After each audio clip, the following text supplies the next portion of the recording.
Good morning. Hello. How are you? So today we're going to be talking about how to become an intuitive eater because it really has changed my life.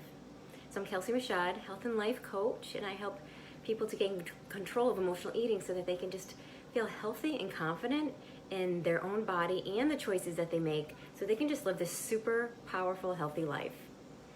So intuitive eating, we're going to dive into it a little bit more, what it is and how you can actually take on intuitive eating today. Okay, so if you have any questions at all as I go along, please put it in the comments. I'm happy to answer your questions. And if you have any questions just about intuitive eating at all, let me know. I'm happy to answer those for you. So as I just mentioned, intuitive eating has completely changed my life, and it also has changed the lives of my clients as well. And if you're someone who worries quite a bit about food in your body, intuitive eating completely frees you from all of this obsessive thinking and those compulsive behaviors around food and your body and diet culture. And it's truly a liberating process. But some of you, I'm sure, may be thinking, or maybe you just wonder, what is it exactly? Okay, so that's why I'm here. That's why I'm going to share with you, all the basics today of intuitive eating, and how you can actually become an intuitive eater yourself. So that way you're not left you don't have to count, you don't have to measure, you don't have to weigh, you don't have to restrict, none of that. All of that is taken out of the game. So what is intuitive eating, okay? Specifically, intuitive eating, it's a non-diet approach, which is so freeing in itself. And this non-diet approach, it teaches you how to have a healthy relationship with food in your body. It's absolutely... Hi, April. How are you? Thanks for coming on this morning. It's absolutely, it's for everyone, regardless of your body size, if you have any chronic health conditions. And there's actually, there's 10 principles to this. There's 10 principles to intuitive eating. And they bring together your mind and body, okay? It helps you to make that mind-body connection, which is so important, especially if you have health goals, you have weight loss goals, okay? You got to make that mind-body connection. You got to bring them together. They work synonymously, and they work really well when they work together. So, what you're going to do is you're going to learn to remove these external rules, okay? Like, all those external rules that are around your hunger, your fullness, and your satisfaction, because we want to be satisfied with what we're eating. Eating is part of enjoyment of our life. Food, we enjoy it, and it's pleasurable, and it should be. Okay, so by connecting our physical sensations and taking time to actually observe your own body and your feelings and your signals and all these cues it's sending you, so that you can make and find out how food makes you feel physically and emotionally, okay? And that's going to give you the information to guide you through any future food choices that you're going to make. So by tapping into your inner wisdom, you have that absolute freedom to just nourish your body as you see fit. So then you'll just be so much better about you're going to feel so much better about yourself. You're going to be better, you're going to feel better, because you're giving your body exactly what it needs. Okay, there's no guessing. There's not a guessing game here. What should I eat? I'm not sure. What should I have today? What do I feel like? You're going to listen to your body, and it's going to tell you. And I want to talk to you about why you should become an intuitive eater, why this would be a good thing for you, because research has actually shown that intuitive eating supports long-term health and it reduces overeating. So food and being preoccupied by your body and all these harmful dieting behaviors, it reduces all of that. And intuitive eaters actually reported in this study less disordered and emotional eating. They had higher self-esteem. Their diet was much more varied, and it improved their cholesterol, it lowered their blood pressure, they had stable sugar levels, they had more body acceptance, they weren't shaming themselves or having that negative self-talk, and they learned these proactive coping skills that they actually implemented on a regular basis. So intuitive eaters are actually more motivated to exercise regularly because they discovered that physical activity It's not hard or overwhelming. It's not something that's difficult to do. And it feels good when you're eating intuitively and you're incorporating exercise or just movement into your daily routine. It feels good, and it's something you want to embrace and enjoy. So when you embrace intuitive eating, when you just fully take it on, you're going to reach a weight that your body is a healthy weight, okay? It's a healthy weight for your body, and it's easy to maintain because you're not restricting food and you're not over-exercising, okay? Even over-exercising causes stress on the body, okay? Exercise and movement, of course, is good for your body. We all know that. But you can over-exercise, and that's where it becomes more of a bad stress. There's good stress and bad stress. And when you're overdoing it, that's when it becomes a bad stress. And that's when inflammation is going on in the body, or we're just not losing the weight and wondering why. I'm working out even more, I'm working out even harder and longer. Why am I not dropping this weight? Because you're putting so much stress on your body, okay? And that could be a possibility. So, hey Mary, how are you? Thanks for coming on this morning. So what steps can you actually take to become an intuitive eater? Well, by taking on the 10 intuitive eating principles, you're going to start this journey to becoming an intuitive eater. So intuitive eating, it's not another diet, okay? The principles, they're these gentle guidelines, okay? Those 10 principles, they're going to get you to a more comfortable place with food in your body, and they should not be thought of as rigid rules like the diet industry imposes on us, okay? Intuitive eating, it's a really nice, smooth process that it's unique to your own individual needs, which is one of the things that I absolutely love about it. So there's absolutely no right way of doing it. You can't get it wrong. Hey Tina, how are you? Thank you for coming on. So with intuitive eating, there's no messing up. You can't get it wrong. There's no specific order for tackling these 10 principles, except for number 10 though, because number 10 encourages you actually to use gentle nutrition, which actually helps to guide you through your food choices, okay? And this is actually the last principle that gets addressed because it's putting so much emphasis on your healthy choices, okay? And if you do that early on in the intuitive eating process, it can make it really difficult to actually discover the eating and food choices that your body naturally wants to go to, okay? Like you're not gonna discover your food preferences and then be able to objectively observe how they're affecting your own body. So you wanna start where you feel most comfortable and then find out, let me get that off my screen, and then find out exactly how your body's feeling and reacting towards certain foods that you may feel like having, okay? So you're going to start where you're most comfortable, which is principle number 1, and that's the best place to be to start on your journey because that is where you are rejecting the diet mentality. So that's where you absolutely need to start. We need to get rid of all of those thoughts and those rigid rules and those voices that are in your head that have probably been there for years, if not decades. So you want to get rid of any books or articles or magazines that give you all that sense of false hope of losing weight for good. I mean, really? You want to write down all of the food rules and the beliefs that you already have so that you can start to challenge them, okay? And it's okay. It's okay to get upset with the diet culture if you really think about everything they tell you and everything they've drilled into you, because it has told you that your body is a problem and it needs to be fixed and that diets and restriction are the answer. No, that's no fun. That's not a fun way to live. I know. I lived it myself. Restriction only leads to binging, and that's what I did. I restricted and I binged. So diet culture also makes you feel bad if you crave sugar, if you eat carbs. I hear every single day that people are afraid of carbs. Carbs are bad.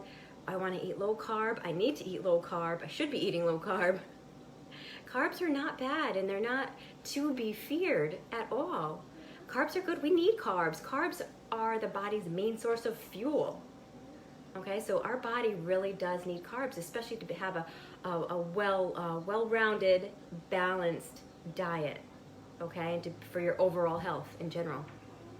So you want to reject that diet mentality, which has just made you feel like a failure maybe, after maybe you've regained the weight that you lost in the past from being on that diet. And by rejecting it, you give yourself the space to actually reconnect with your inner intuitive eater, okay? And number 2 of these principles is this is where you're going to honor your hunger. Now, I talk about this quite a bit, but this is the first step to actually build that trust with food, okay? A lot of people are either they're counting points, they're counting calories, they're weighing and they're measuring, and they're restricting. Well, when you're honoring your hunger, you don't have to do all of those things or any of those things. So what you actually do is feed your body when it is biologically hungry, okay? A lot of times we eat because it's noontime and we've been taught, it's been ingrained in us that that's lunchtime.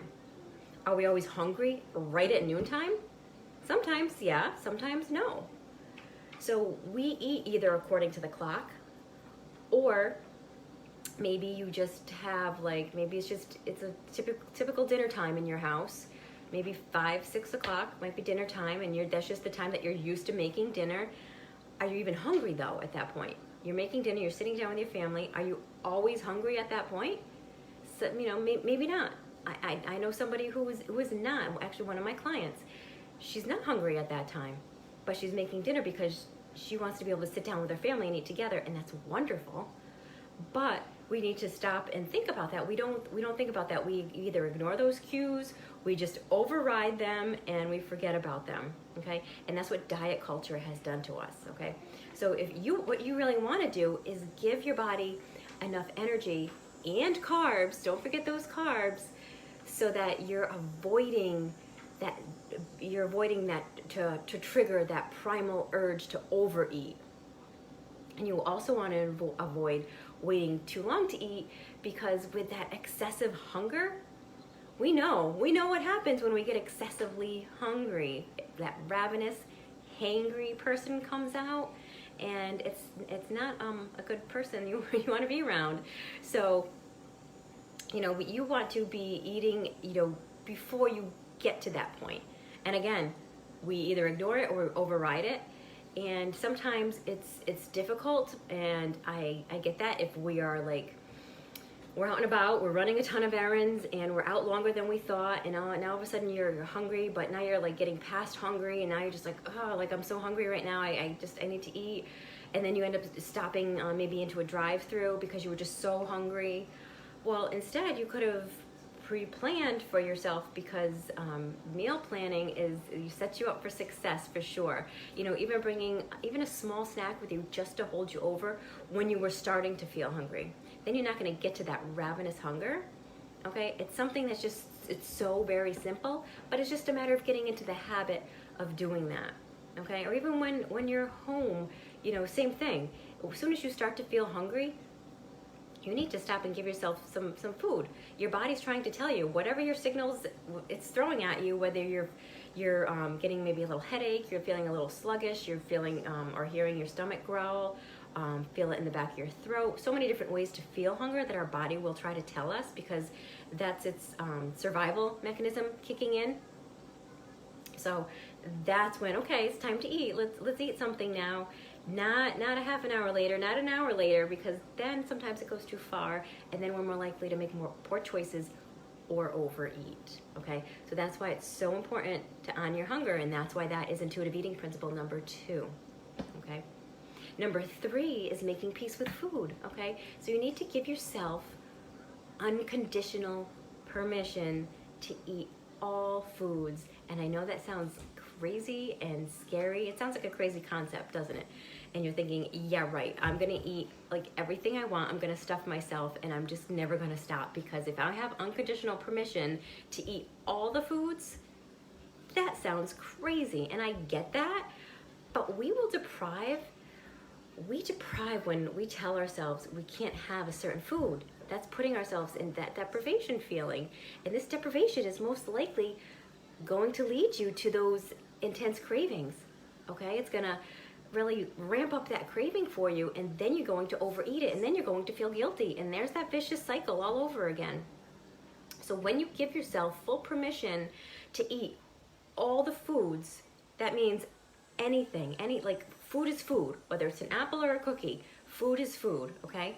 The urgency to overeat decreases because your body just knows that you're not going to be restricted again, okay? So obviously when we first restrict something, when we're told we can't have something, we automatically want it more. That's just how the body works. So when you tell yourself that you can have it, then yeah, you're probably going to want it a lot at first, and that's okay. That's part of the learning process with intuitive eating. It's okay, have it, go for it. Go crazy on it if you have to. But eventually you're going to get to a point where all of a sudden you're getting sick and tired of eating this food that you thought you loved so much and that was deemed bad for so many years. And now all of a sudden it's just become another food. It takes a little time for sure, but all of a sudden it gets to that point and you're like, oh, wow, yeah, okay, I'm kind of tired of this food. I don't really want it anymore. I think I would rather have something a little more nutritious. I'm there. I totally get it. I totally choose more nutritious foods because that's what I crave. That's what I want. That's what I enjoy.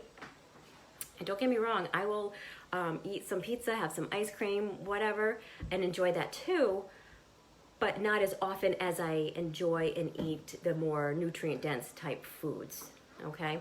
And like I said, it takes a little bit of time, but you can get there. With practice and patience and consistency, you totally get there. I've gotten there, and it's amazing.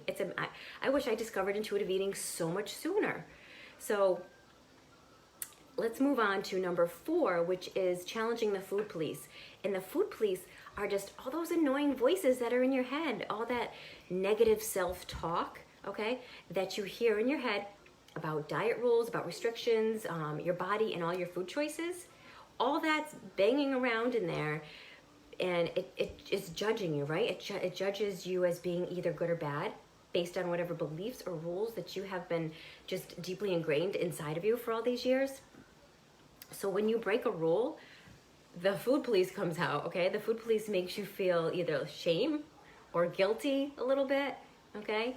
But with intuitive eating, it's time now to learn to challenge those unreasonable voices, those unreasonable laws that are going on in your head, because this is a very important piece to becoming an intuitive eater, okay? I talk to people quite a bit who tell me, they're afraid to have something that they really enjoy because they're afraid they're going to go crazy on it. They need to restrict themselves, and that's that food police right there in your head, okay? And it's so freeing once they leave. Once that food police leaves your head, oh my gosh, it's so freeing. So let's move on to number 5, which is respect your fullness. So we talked about honoring your hunger. Now you need to respect your fullness, okay? They go together, hand in hand, because you start one and you got to get to the other, right? So it's so important to know your body's signals, okay, that are telling you when you're no longer hungry. Some people don't know this, or they're so used to eating past fullness that they're not sure where that fine line actually is, okay? So practicing conscious eating is something that you want to do, and that's by, you want to pause in the middle of eating a meal or your snack, whatever it is you're eating, and you want to ask yourself, okay, how does this food taste? Let me be really conscious. Let me be mindful here. How am I enjoying this? How does this food taste? Okay, now what is my current fullness level? How am I feeling? And when you finish eating, you want to rate your level of fullness so that you can get to know how you're feeling, especially towards your last few bites, okay? So you basically want to eat until you're full and satisfied and satiated, but not overly full to where you feel like you need to unbutton your pants, or you feel sick, or you're just like, oh, why did I eat all that? Or I feel like I ate a little bit much, I'm not feeling so comfortable anymore, okay? You want to feel comfortable, but full, okay? So you want to get to a point where you're just feeling so good, where in the beginning when you were hungry, maybe you were feeling a little sluggish. I know I get a little fatigued, and that's also a sign that I'm hungry, I need to refuel. And then think of it like, okay, now you're refueling your body, you're giving it more energy by eating some food. So you want to eat to a point to where you feel good again, you feel energetic, you feel energized. not to a point where you get past that and now all of a sudden you feel tired and sluggish again because you ate too much. Okay, so there's that fine line. Okay, so I hope that makes sense for you. And number 6 is you want to discover your satisfaction factor, because satisfaction is you gotta be satisfied with what you're eating. Pleasure and enjoyment, it's rarely talked about in the dieting world, right? So living a healthy lifestyle should include pleasure and satisfaction in whatever it is you're eating. So when you eat foods that are satisfying, you're less likely to overeat them because less food is needed to feel content and satisfied. Okay? That's another reason you don't want to deprive. Because when you're depriving yourself, you're usually not feeling that satisfaction from what you're eating. Okay, number 7 is honoring your feelings without using food. Hey Angela, how are you? So by honoring your feelings, this is where a lot of us, like sometimes we emotionally eat, so we need to kind of take a step back for a minute and kind of think about, okay, what am I feeling? How am I feeling? Because food will not fix your feelings, and it's not going to fix your problems, okay? I mean, yeah, you know, food can be comforting in that moment when you're eating it, but the underlying emotions that caused you to eat are still there. So if you only treat or try to like calm your emotional hunger with food, then you're going to end up feeling worse in the long run. So what you want to do here is actually find something that you just enjoy doing, something that you know that makes you feel really good. You want to just create new whoops. I pressed something. You want to create new habits around this, basically, so that whatever it is you go to do, you're creating a new habit, so you're getting out of the habit of turning to food. So you want to do something, whatever it is you enjoy, okay? You know what you enjoy. I know what I enjoy. I would love to go out for a nice long walk. Sometimes a walk, you come back feeling invigorated, you feel good, then all of a sudden that craving's not there anymore. Take a nice long hot bubble bath, okay? Maybe with some candles or some nice scented oils, something like that that's just very relaxing to yourself. That's a form of self-care. And when you're giving yourself other things that it really needs, it doesn't always need the food, okay? And when you start doing things other than turning to food, when you're just kind of feeling some kind of negative emotion, all of a sudden you're breaking that habit of just going to the food, and you're creating this new habit of going to do something else that you enjoy, okay? And again, takes a little time, but that's okay. It's part of the process, but eventually you'll get there. And I know you want to get there, so just keep with it. Consistency is key with anything. So just keep with it, and eventually it's going to happen for you. So number 8, let's respect our bodies, okay? So this is so important because there's so much negativity around our own self-image, around our self-body talk, okay? Because trust me, I know, I hear this a lot. I live with it myself. I hear it from my clients. I hear it from people I talk to from day to day. So just as everyone has a different shoe size, you know, our bodies come in different shapes and sizes, and that's okay. And if you're going to be overly critical about your body, you know, you don't be unrealistic. You know, you can't be unrealistic about what you feel or you think you should look like. Intuitive eating, it becomes a lot harder if that's the kind of thoughts you have going through your head. So that's why it's so important to learn to respect your body so that you can just feel better about who you are regardless of your shape or size, because you're awesome no matter what. And that's what is most important to remember, okay? You're on this journey to just, you know, I'm sure you want to become healthier and happier for yourself, for your family, for your kids. And by being good to yourself and by having good positive thoughts and positive affirmations, that kind of talk instead of the negative self-talk is only going to make you a better, healthier person for yourself and for your family and all of those around you. That's why it's so important to respect yourself first and be good to yourself. And that is part of intuitive eating, okay? Not that shameful diet mentality. And number 9 is exercise, okay? We got to move, right? The body wants to move, believe it or not. So instead of focusing on how many calories that you're exercising to burn off, you want to shift that focus to how good it feels to actually move your body. So you don't have to always think of exercise as just exercise or something grueling. Think of it as just movement, moving your body, and move it in a way that feels good to you. If that happens to be going to a gym and lifting some weights or running on the treadmill, then that's wonderful. If it happens to be just going out for a walk, that's great too. If it's doing some yoga, maybe just doing some stretching, whatever feels good to your body, dancing, whatever, then that's what you should do, okay? Because when you enjoy it, you're most likely to stick with it, all right? And you're most likely to stay more focused in how it's making you feel, and you're more likely to be more motivated to work out and make that exercise part of your regular self-care routine. Because that's another part of self-care, all right?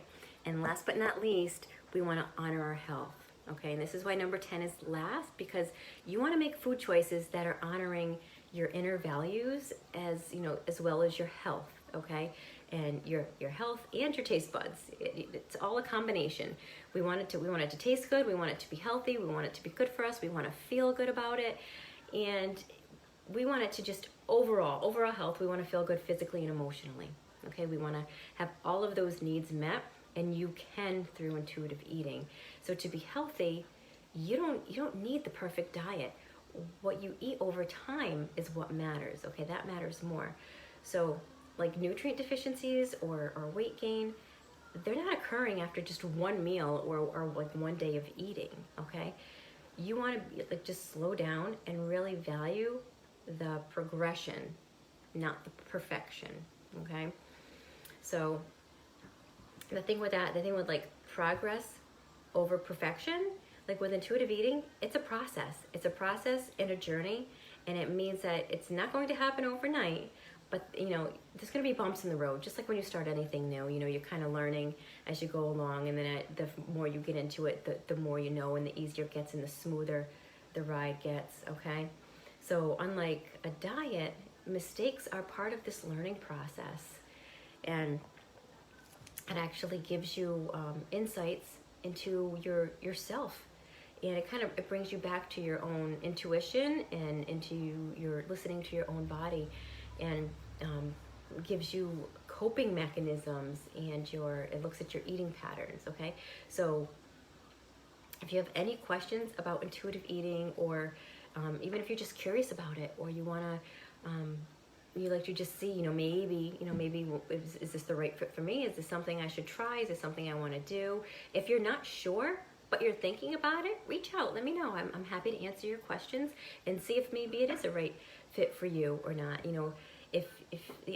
I'm so happy to show you how to become an intuitive eater, because like I said, I'm doing it. I'm living that way now, and I absolutely love it. It is so freeing.